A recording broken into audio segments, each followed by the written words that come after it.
Hi, everyone. Thank you for that introduction. My name is Elaine, as Coca has said, and I'm excited to talk to you today about how and why you should make content design a product partner. If you want to contact me, by the way, after this talk, my Twitter handle is just there, and it should be on the deck for the rest of the talk. So thanks for joining me. I know that this is maybe the second to last talk of the day. So hoping I can, give you some energy before the keynote. Right now, you know nothing about me other than the fact that I'm a content designer. And you might wonder what gives me the authority to speak on this topic. Well, for one reason is because my career trajectory is hauntingly similar to a lot of writers in tech. There is no undergrad or graduate degree, as we say in the US, in content design. We come from weird places. We've lived lives. Me, I'm an American living in Stockholm, Sweden. And although I'm a design lead now, that's a recent job title change or promotion. I've been a writer since I graduated from university with a degree in fiction writing and literature. My path to tech is a weird one. Before this, I graduated university and drove cross country to LA to get into TV writing. I thought I was going to be the next Tina Fey. I failed miserably and I drove right back. Then I moved to Chicago and I wrote and edited for a boat magazine company. I also wrote and illustrated a comic, which I made a book out of consisting of other people's awkward stories. Eventually, I ended up in brand and marketing copywriting. In 2015, I joined Grubhub. It's a food delivery app in the US, and I joined as a product copywriter. So I sat and worked with the marketing team for most of the time, but occasionally I was called upon to write for the consumer app. And I still remember the setup. A product designer in New York would send an email to copy@grubhub.com, which was routed to my inbox. The email would always contain one screenshot of some screen they had made in Sketch, a one-line explanation of what the designer had intended that screenshot to do, what was happening, and some placeholder copy I was meant to replace. And do you know, that just didn't sit well with me. I wanted more context. I started asking questions, a lot of questions, like what's happening on the screen before this one? And where can the user go after this? And it didn't take long before I was embedded in the product design team and started learning an entirely new role by fire. Content design wasn't as well defined at the time. I was the first of my kind at that company, and my teachers were my peers. So I learned the design process from designers. I learned to think strategically and measure goals from product managers. And I learned how to conduct and analyze research just by supporting our small research team. If I fast forward a few years, I moved to Stockholm from Chicago, Stockholm, Sweden, to help establish UX writing at Spotify. So for 2 years, I worked with the core experience, which is just otherwise known as the mobile app, as well as connected experiences like Spotify's desktop, voice assistants, watch, and TV apps. And I'm still based in Stockholm today, but now I work at a fintech startup called Dreams. We use behavioral science to help people feel good about their money. Dreams is both a consumer app available in Norway and Sweden, and a B2B service for banks and other financial institutions that want to give customers tools to better manage their personal finances. So while I've been a content designer at Dreams, I also have interimed as a product manager And like I've said already, I've taken on a new role as our design lead. And I'm not trying to sort of brag about my career progression. I'm really pleased to talk about it because I think it shows that, for one, content design comes from a mastery of writing. That's my education. I've done a lot of different writing professions. That's my core background. But it also shows that this writing role, which is often seen as too niche or a little too soft skilled to do things like product strategy or management, is just as capable at strategy and leadership. Okay, so that's enough, maybe too much about me. I'll move on. So you might be attending this talk because you want to understand what content design is, or you yourself are a content designer, or you're interested in becoming one. Either way, I think there's something for everyone in what I'm about to share. But just a moment before I continue, I do want to start with a big fat disclaimer. I am one example of a writer who works in UX. Our field is rapidly developing, and while a lot of what I'm going to show you will be true for a lot of companies, it won't cover the full variety of how writers work in tech. If you want to learn more, just look up content design or UX writing on Twitter. My point of view is just that, my point of view of how the role looks from my own work experiences, which are mostly for SaaS products. So my goal today is to get you thinking about how you currently work with content design, or if not, how you could start working with content design to the benefit of both your teams and products. Whatever you already know or think about the role, I hope I can expand your point of view. I'll explain to you first how if people use your product, website, experience, service, whatever, you need content design. It's essential. I'll get into the nitty-gritty of what content design is exactly and show you how it's not only copy. You'll learn all about the secret special skills of content designers. And finally, and maybe most importantly, I'm going to give you some tips on how you can help content designers at your company flourish. So let's get to it. Newsflash: you need content design.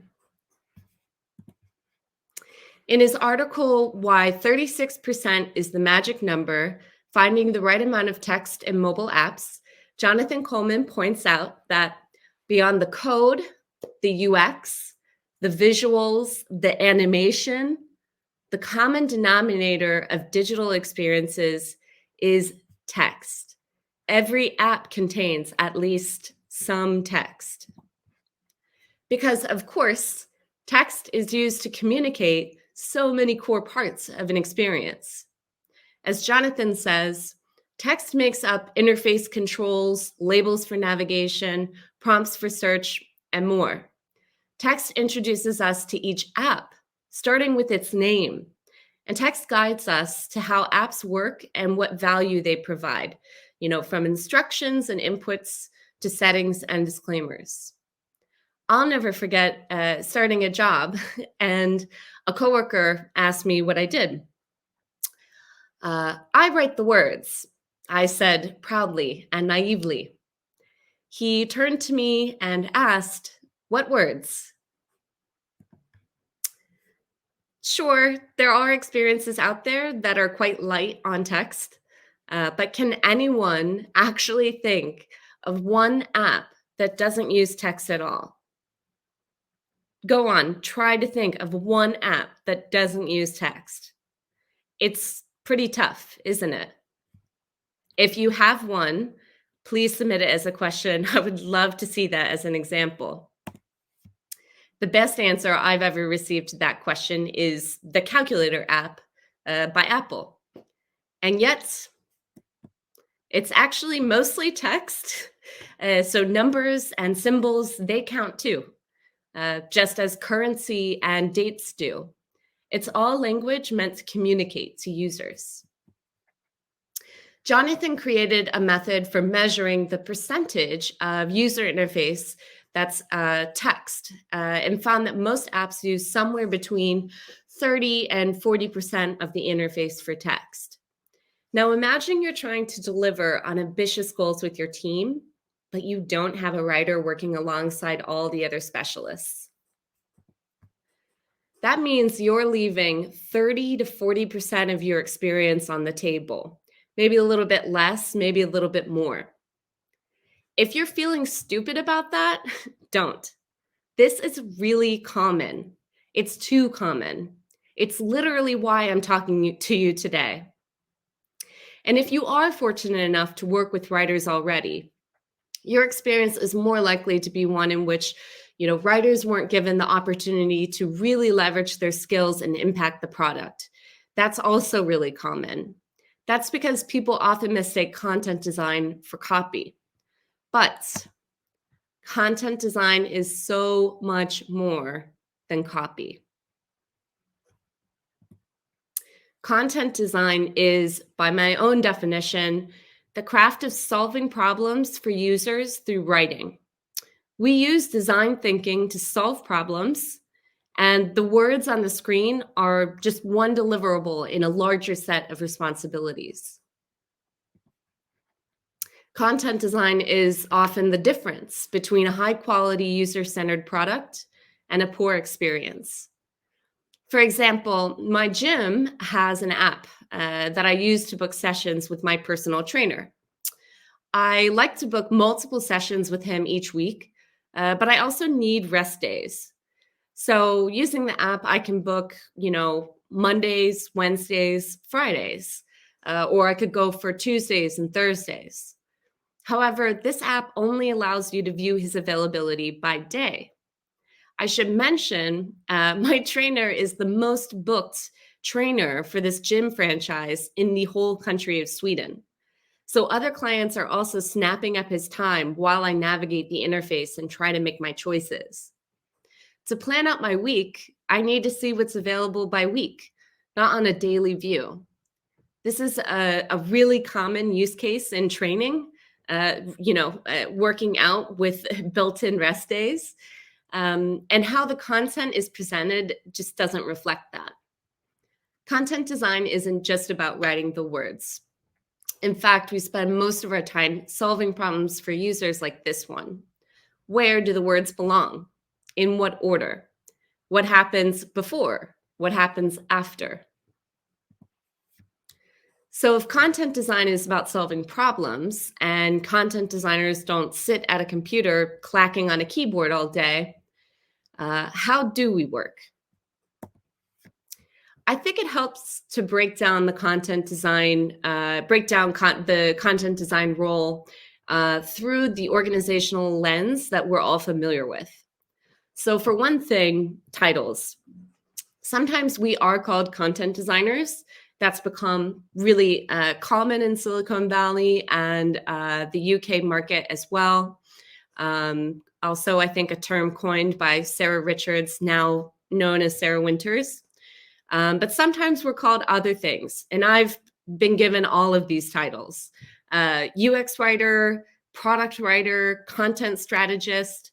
This more often depends on the company than it does the work itself. But for the work itself, content design uses design thinking to understand problems and opportunities and create experiences that solve user problems while delivering business value. Does that sound familiar to you at all? I think we could also define UX design with the same description.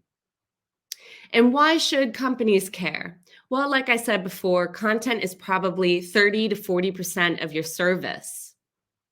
So when content design joins an organization as a new craft, we do spend a lot of time educating everyone on what we do, the impact it has, and how we work best. But we still get some silly questions.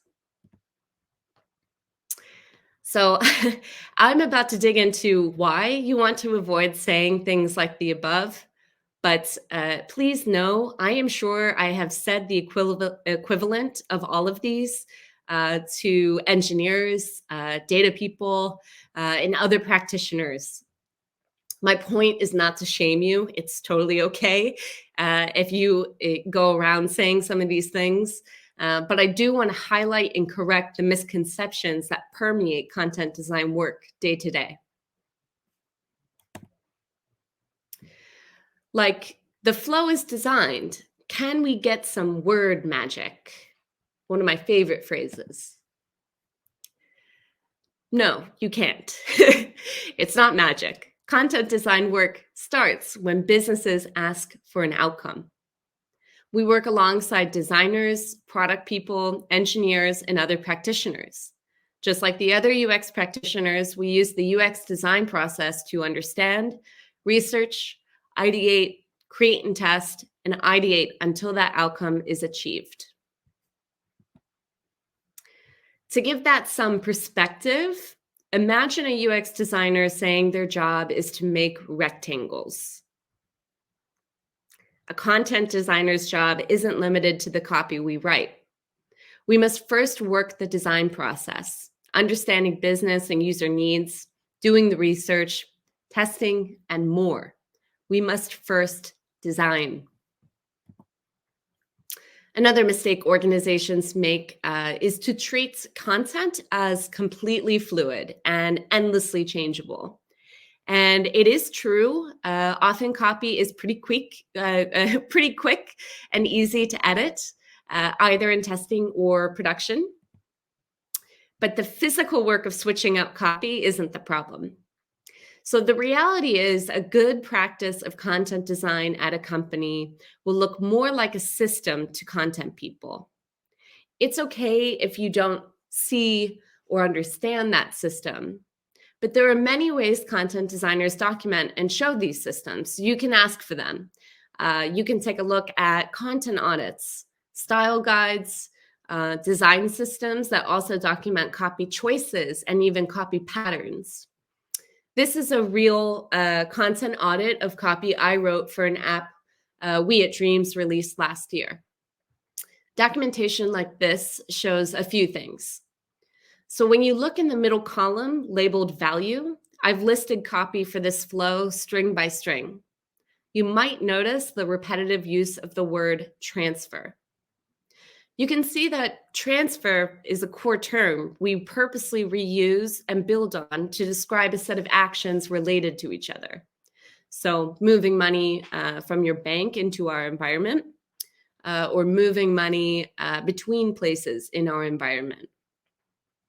This document also shows all of the elements behind the copy that need to be in place for the code to recognize and pull the right copy, like placement in our repository, our localization tool, which we built ourselves, string IDs, the element type.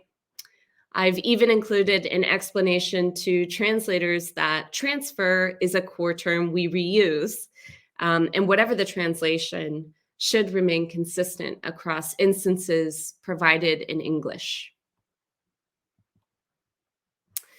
Just as design libraries are needed to ensure quality and consistency, content designers also work with materials that live in relation to each other.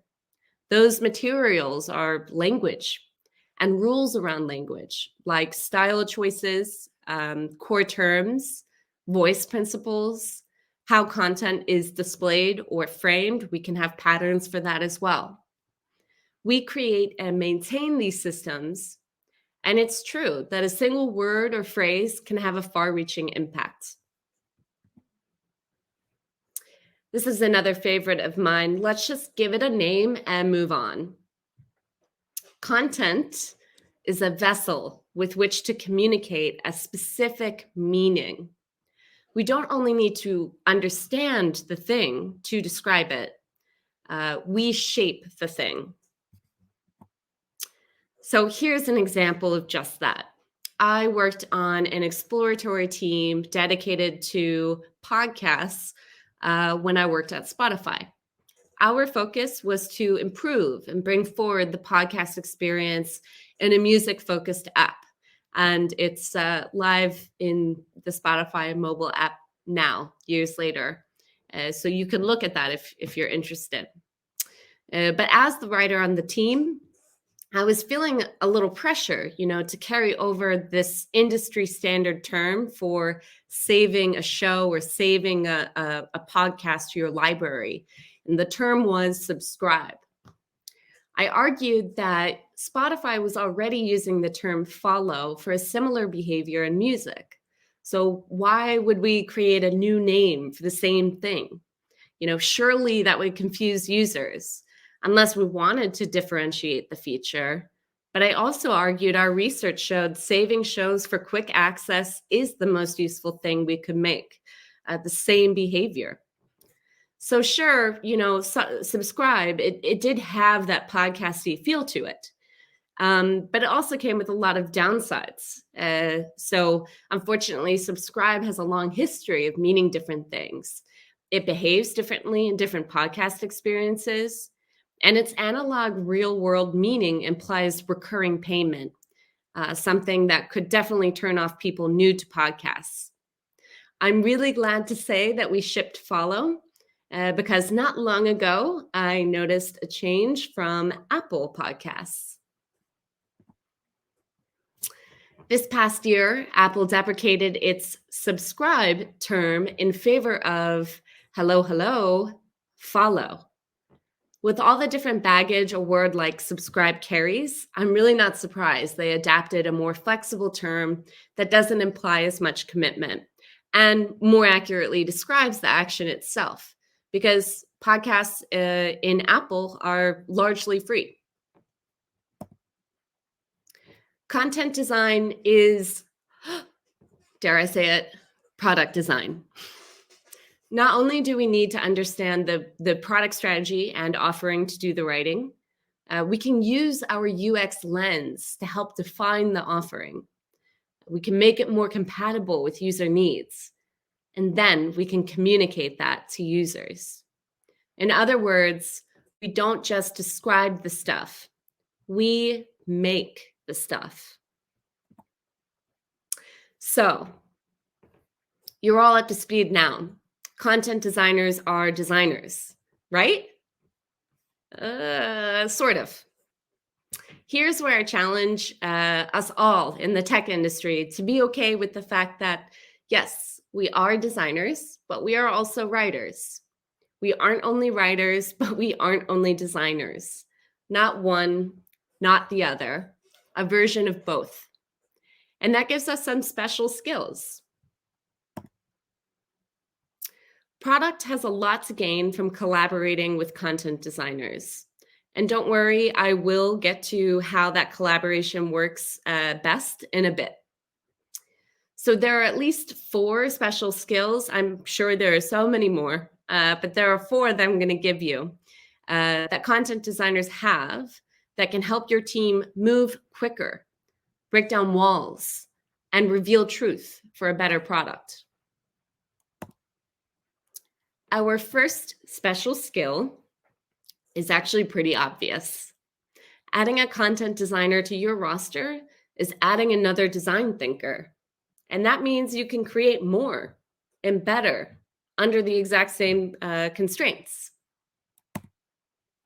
Just to illustrate by example, design thinking does not equal Figma.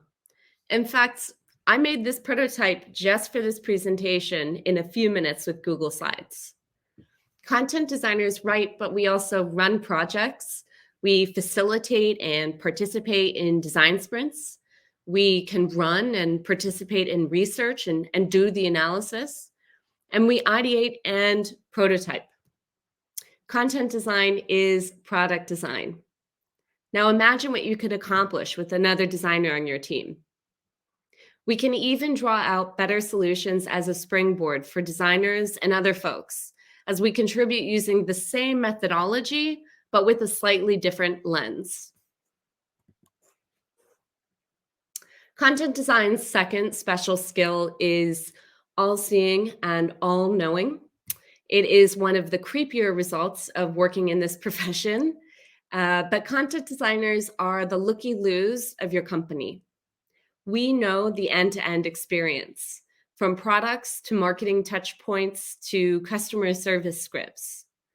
And that means we know a lot about user needs, but we also know about that sales funnel, the business case for a new feature, and exactly how users are being offboarded. We probably wrote about it in the FAQ.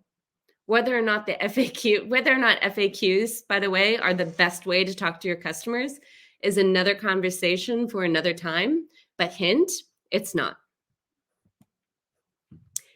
Remember my gym app where I book personal training sessions?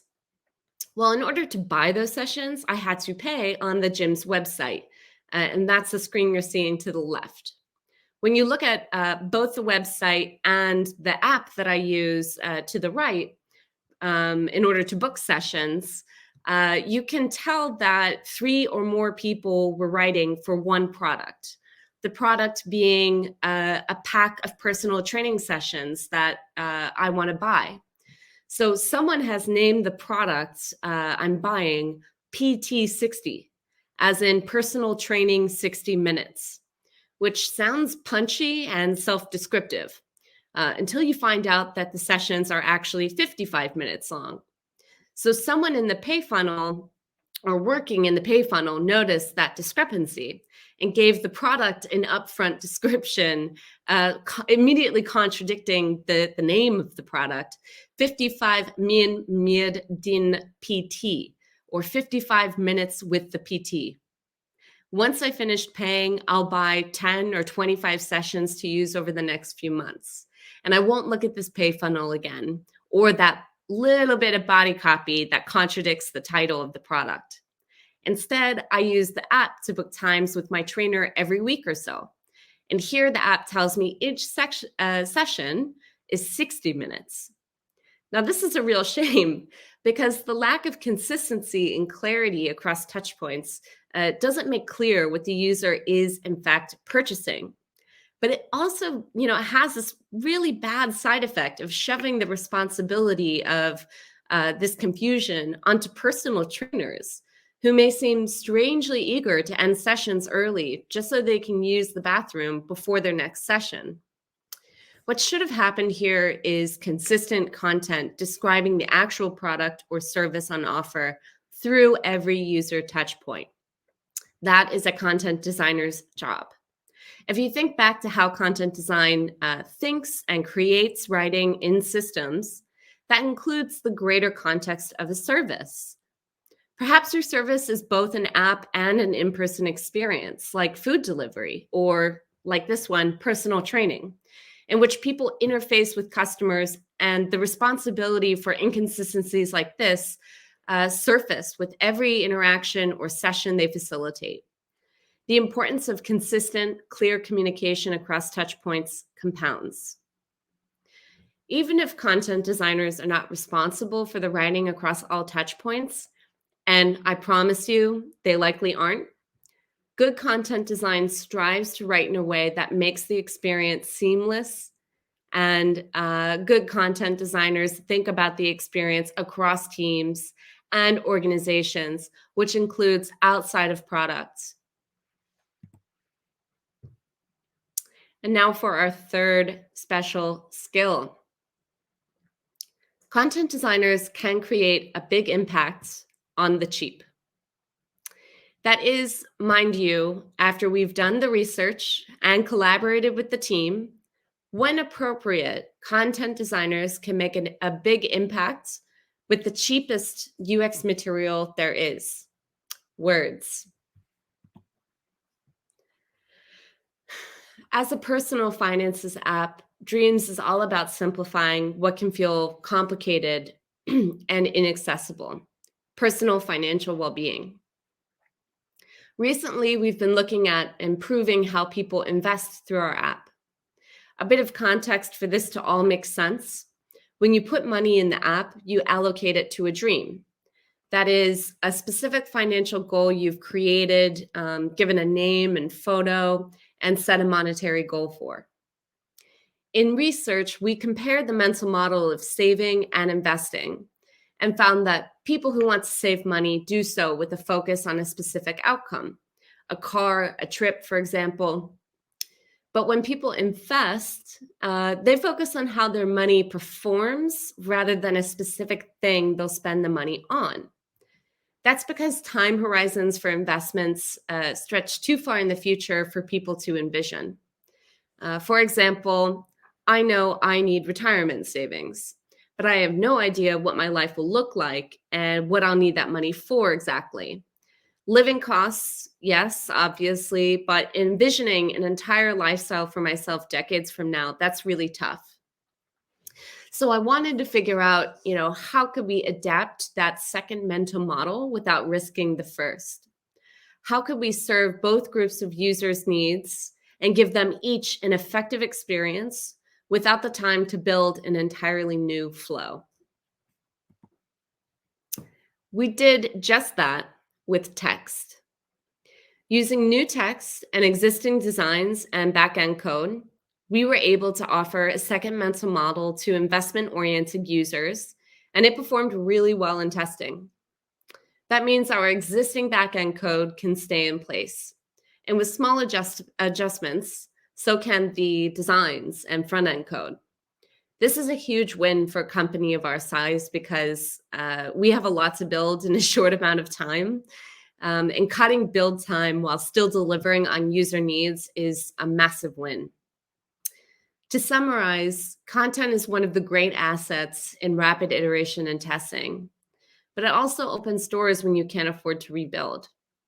The material we work with is lightweight, costs little to iterate on, test with, and change in the product. But remember, in order to make these observations and iterations, content design had to be with this work from the beginning. So if you know how to do it right, content can create so much impact for less. Finally, the fourth special skill I want to share is both organizational and product focused. So we've already talked about how content designers have to be aware of the greater context and create in systems. And what are systems thinkers good at? Making things scale. We have to be. We're quite often outnumbered by every other role in product organizations.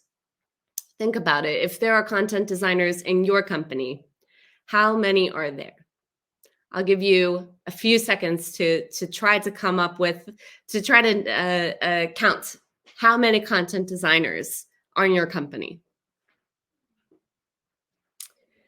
Now, can you count how many designers are in your company? I'm going to bet that there are a lot more designers than content designers. If that's not true, if your ratio is 2 to 1 or something around there, congratulations, that's amazing. Last year, we at Dreams embarked on a B2B venture in which we allow clients to integrate our app into their experience. And it was really exciting until I realized someone in Morocco or Croatia would have to translate all of our copy to localize for their market. The problem was we didn't have a process for copy at the time, and it really showed. Historically, no one had looked at the copy as a system with a life cycle. That meant we had about 5 years worth of copy debt. So outdated strings, different string ID methods, strings that showed up in production, but engineers couldn't figure out how or where they came from. And because no one was responsible for untangling this massive knot, product believed we could simply migrate all existing strings over into the new app we were building. We could not. As I kept tugging at different threads, trying to untangle this knot, I realized this might be the only opportunity I get to toss out our copy debt, start fresh, and implement a process that ensured the quality and maintenance of copy from now on. So I took it.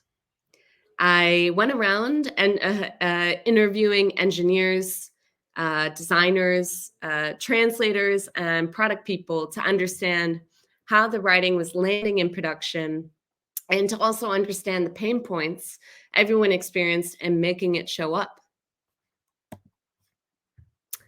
What I learned enabled me to create a new process that not only alleviated the pain points people were experiencing and handling copy, but also gave the knowledge, tools, and documentation for engineers and designers to handle copy when necessary.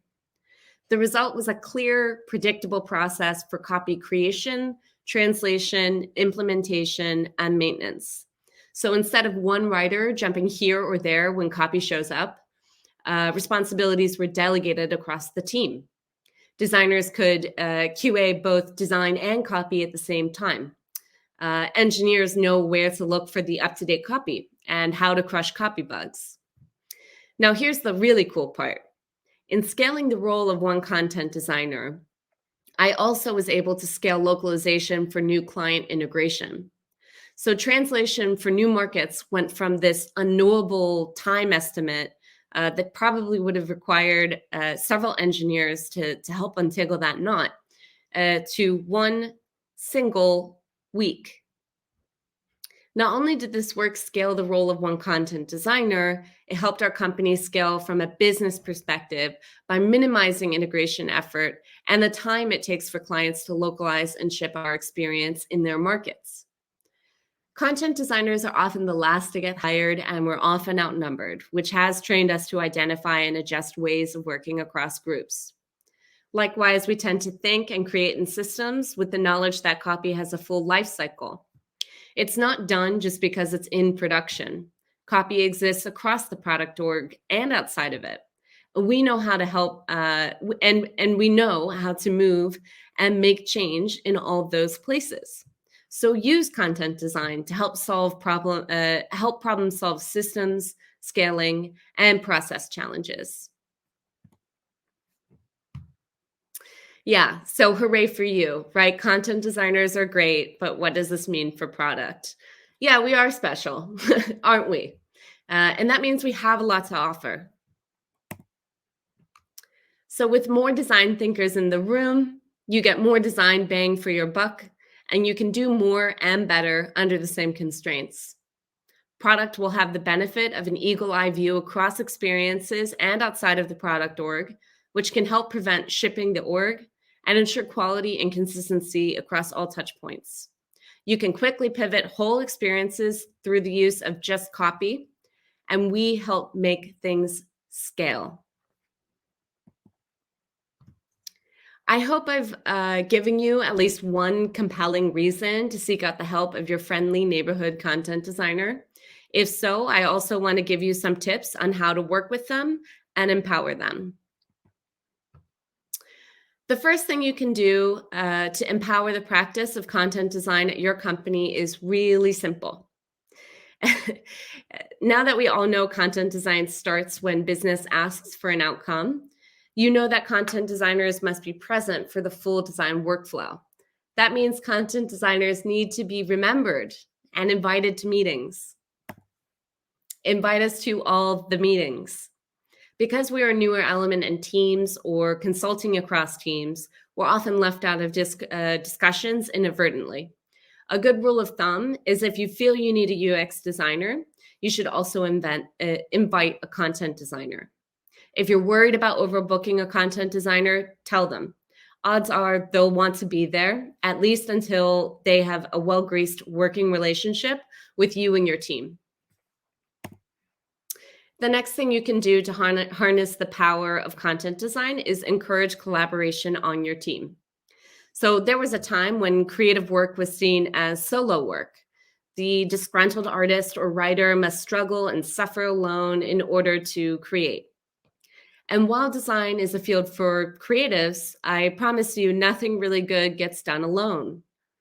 Content designers must have the time to deep dive on an initiative, and if so, ask them to run or participate in design sprints or workshops. Ask them to drive projects from beginning to end. We're capable of that. Ask them to be in conversations before the high-res mock-ups. If you leave the design work to happen with one designer in a corner, chances are that work just won't be as good as it could have been. Enable collaboration between designers and content designers or across the entire team in any way you can. Another way you can help us is to talk to us. Once there was a product manager and a content designer. The content designer wanting to show how content can impact the company's important metrics has just finished a project. She asked the product manager if they can put in an A/B test for it before the end of the quarter. The product manager, seeing the window of remaining sprints constrict more and more, says she just can't.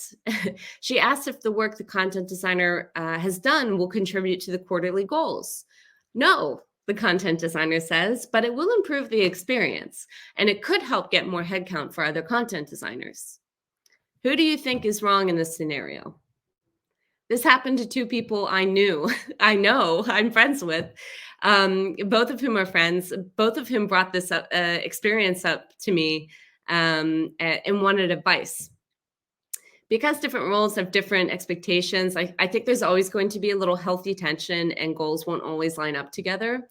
But that really shouldn't have been the case here. Why didn't the content designer know the quarterly goals were the priority? What was the content designer doing working on a project that couldn't be built? Why didn't the product manager empathize and suggest alternative ways to measure impact? The two clearly weren't aligned from the beginning of the quarter. Maybe the content designer was consulting with multiple teams. In fact, I know she was. And she didn't sit with the product manager. Maybe the product manager scoped time for the copy to be implemented, but not for an A/B test to measure its impact. Either way, if the two had just talked to each other and aligned on goals, I guarantee you they would have been able to find shared ground and measure impact of work and still, contribute to the team's goals. You may not be able to rely on ceremonies or proximity to stay in touch, so make a point to get together and chat. One more really important way you can help us flourish is to lift content design up. I've said it before, but content design is often outnumbered, which limits the deep impact we can have in a company. The onus to prove value and create headcount can often fall on the shoulders of a single writer.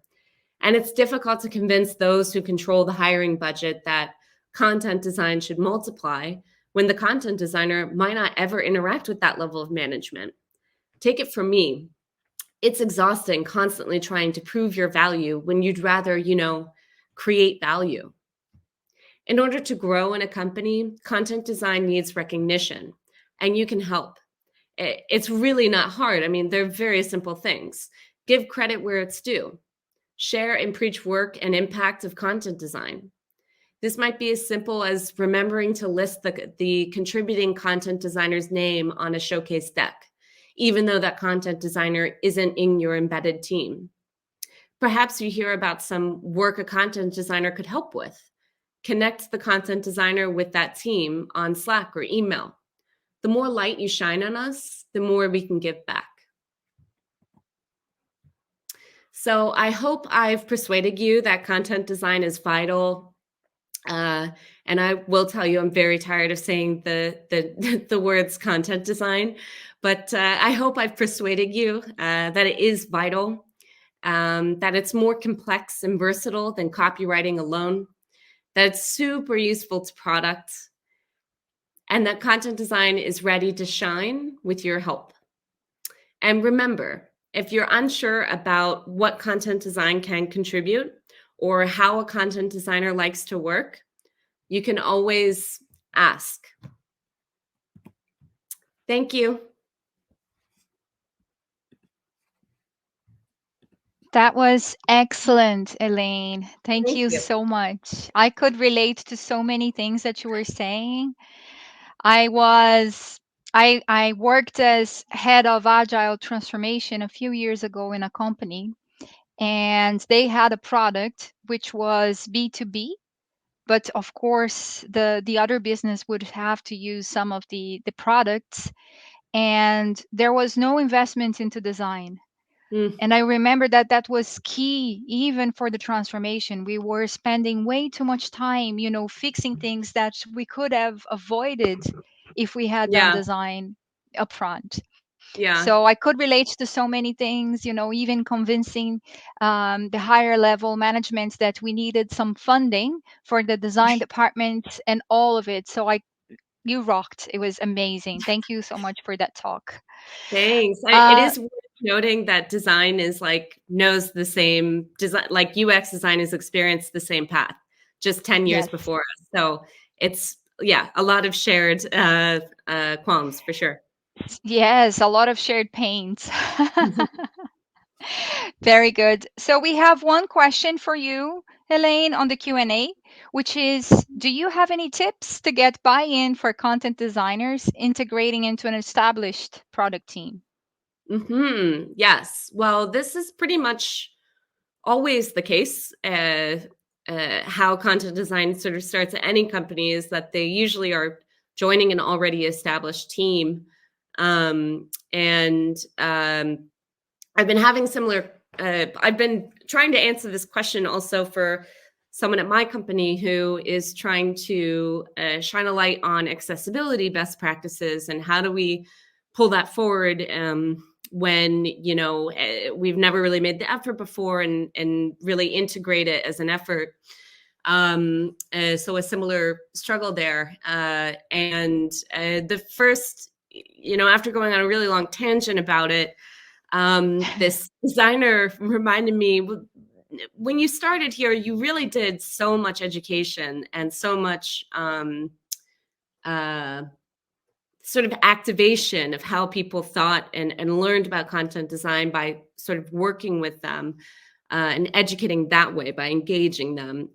Maybe that is the right way to start. So I would say that, it's never, you can get lucky and people might be very open to the role and embedding. But a lot of the time, that's not the case. And if you are a content designer going through that, or any practitioner going through that, I'm really sorry. Please don't internalize it. It has nothing to do with you or your value or your skills. But the team does need to sort of wedge open in order for you to enter it. And it always starts with education, so that everyone is on the same page. Some people feel awkward working with you just because they don't have a vocabulary that matches yours.